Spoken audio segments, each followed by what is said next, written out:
Okay, so I'm super tired, but I feel like I have a lot of things on my mind that are just roaming, so I wanted to come on here and just take a video of myself as my mind roams and a few things that I had already thought about before coming on here are what does Hannah want right now?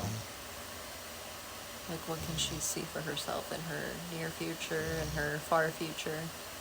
And what does she want right now? And the few things that are surfacing is a healthy yogi. I want him to be healthy. I don't want to have to worry and get stressed out about finances. I want money to freely flow into me while I'm doing what I want to be doing. What I'm passionate about. Helping other people along their own self-discovery journeys and healing journeys and living a life for myself in flow state while earning an income. And that income not only paying the bills, but allowing me to save up money to travel the world and, do all the things. Be free from the matrix, not a slave to the system. And then a third big one is like a deep connection. Like, I realized it's not just about love. I don't just want love within a significant other, within a partner. Like, I want a deep-rooted, understanding for where one another is at in life and everything they've been through, and just a deep fucking understanding and a deep passion and a deep love to fuel that understanding and passion. Just an unbreakable bond.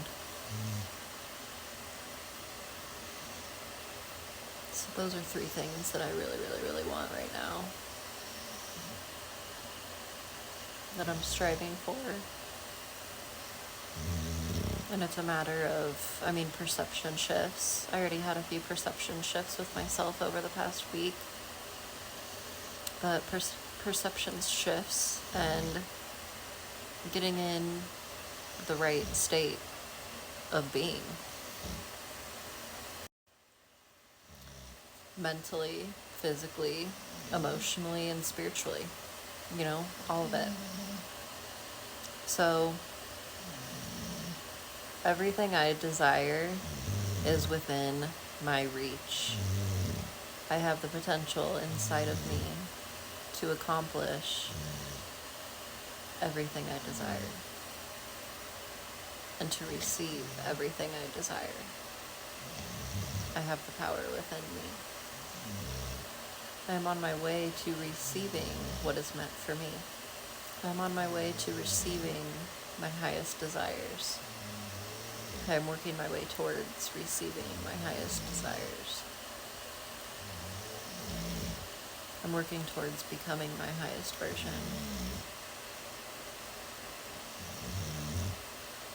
That brings me into the next topic that I went over in my head before starting this video.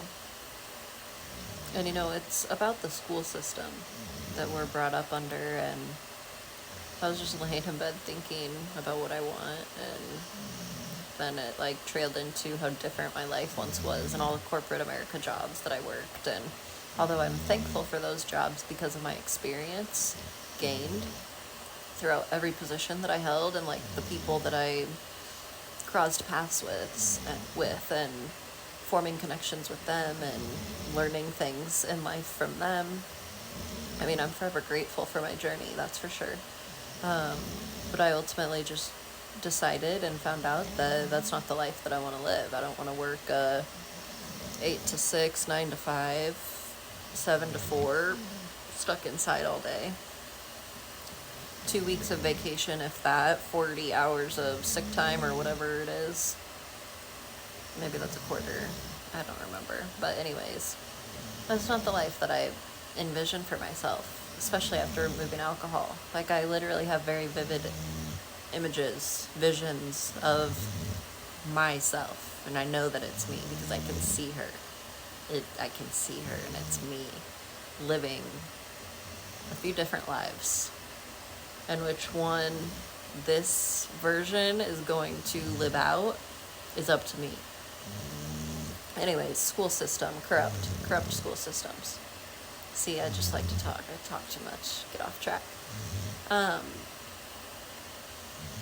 So yes, I was thinking about what I wanted, and I started to get into the idea, like the thought of teachers. Like, when you're growing up, and it's not the teachers' faults. The teachers are indoctrinated with the same information that we are. You know what I mean? They grew up with the same corrupt system as we are right now.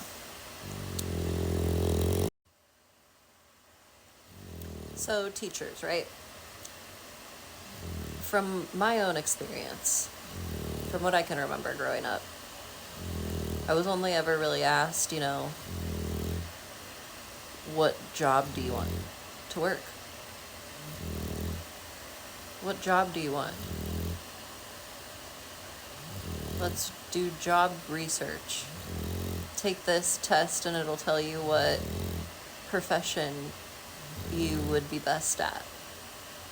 Like, there wasn't ever anything deeper than the system. There wasn't a, who do you want to be when you are older? There weren't thought-provoking questions, I suppose. That's what I'm getting at. Who do you want to be when you're older? What do you want to have with you by the time you reach a grandparent's age? What information do you want under your belt?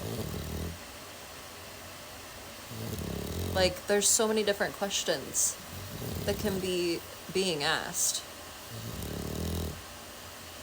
in the school systems, and it blows my mind. Instead of, who do you want to become? Not what do you want to do. Who do you want to be? What do you enjoy? What brings you pleasure? What makes you happy? What will you be happy doing in 30 years? What else was on my mind? Moral of the story, if you change the way that you talk to people, if you ask people thought-provoking questions, if you get them to really intellectually think on a deep level, especially about their own lives and their own future, it could really, really, really, really, really, really change their perception of their current reality. It could really change their perception of what they want for themselves and what they envision for themselves for their future. So we're just doing a very big disservice to the whole entire world, just continuing to create minions to the system.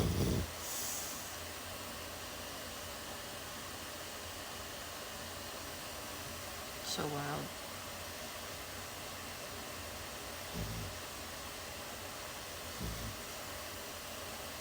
I can't really talk about things for long periods of time like that ticks me off, because I get so into it.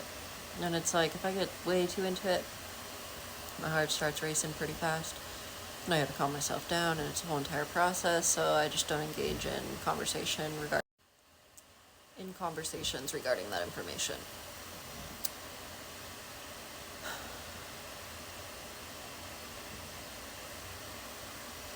I mean, I will, though. Like, I'm not, weird or rude about it. I just don't bring it up anymore. I used to get super, super, super into politics and government, world corruption. Now I just research stuff for myself and absorb all the knowledge in my cranium. Store it for the time that I need it. We just keep it stored nice and safe until, bam, we gotta bring it out. Put somebody in their place a little bit. Or spread a fact of the day. Who knows? But I got the information. I know the information. That's all that matters. My being knows. That's all I can control. There was another thing that I was... What Hannah wants. Corrupt school systems. I thought there was another thing.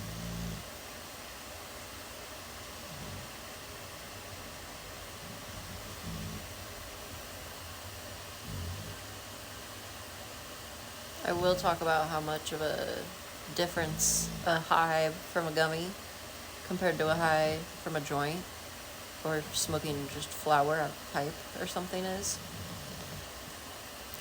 Gummy high is where it is fucking at. I don't care. Gummy high is the best high from marijuana ever. I mean that. No bong, no blunt, no joint, no bowl. Not even a pen, not even a weed pen.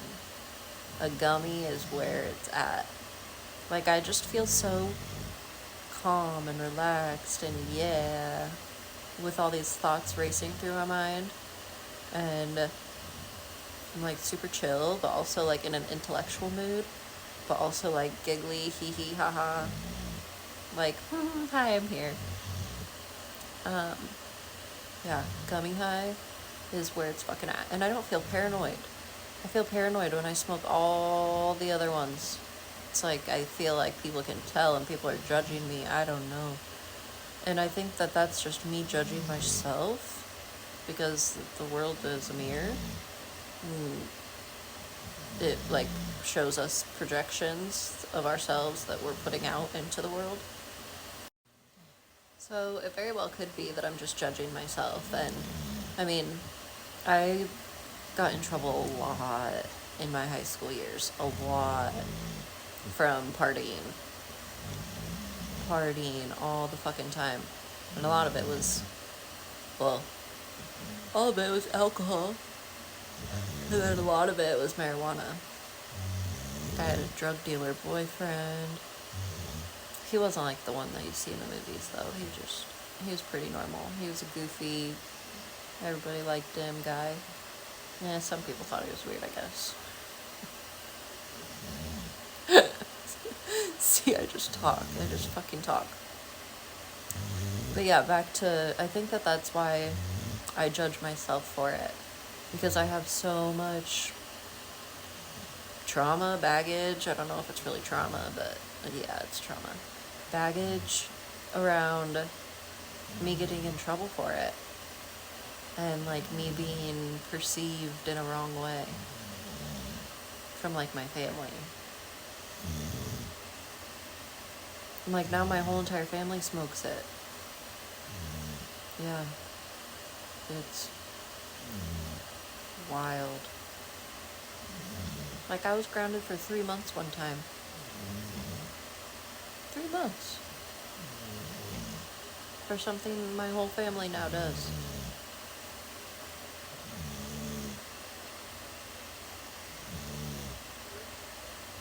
So yeah, I think that I definitely judge myself for it a little bit sometimes.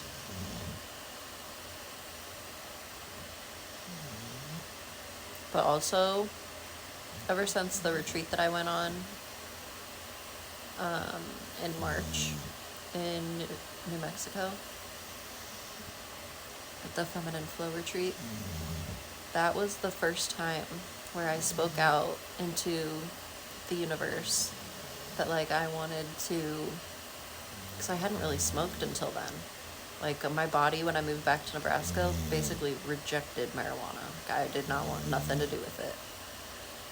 And one of the gals brought some with her on the trip. And so I smoked some, and before I smoked some, I like set a full on intention. Like, I want to have a spiritual experience with this. Like, please let me inhale and absorb its medicine that it has to offer. So yeah, I said those exact words, something along those lines, at least. And I had the most amazing spiritual experience with marijuana, and it's basically been like that ever since. So there's a fun little story. What else is on my mind?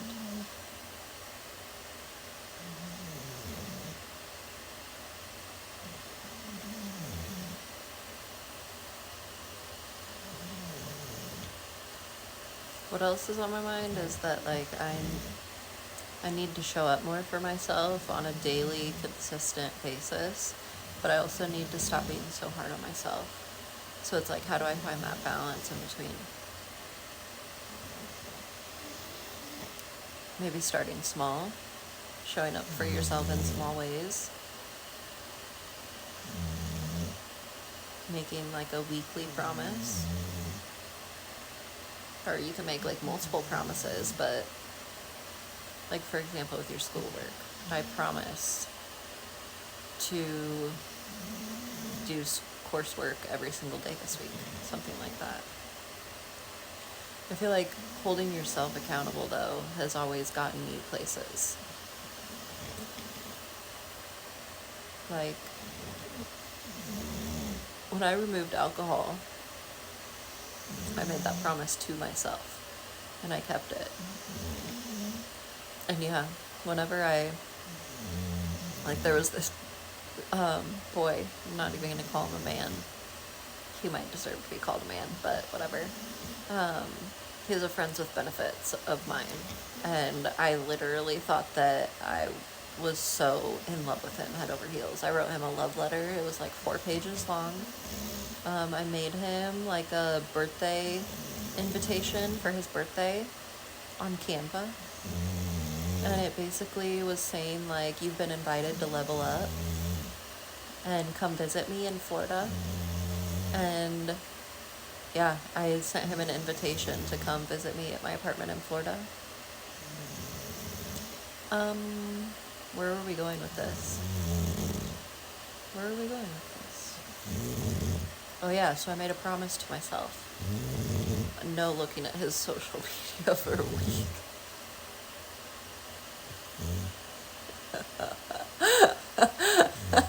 And I wrote it down. And I put it in my pencil pen holder, case, whatever. So every single time I opened it, I saw it, and I pulled it out, and I read it. And I kept that promise to myself. I did, and guess what? I got over him. I did. I don't look at none of his stuff no more. I was just going to say his name, but we'll leave that out for the video. But yeah, I'm like, who? Who's he? I don't know him.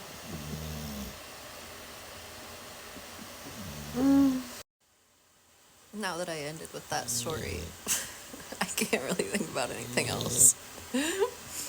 Not in a bad way, though. Like, not that I'm thinking about that. It just, the story made me laugh at myself. And I don't really, nothing else really is popping up that's on my mind. So that's it for tonight's YouTube video therapy thought session. Mwah.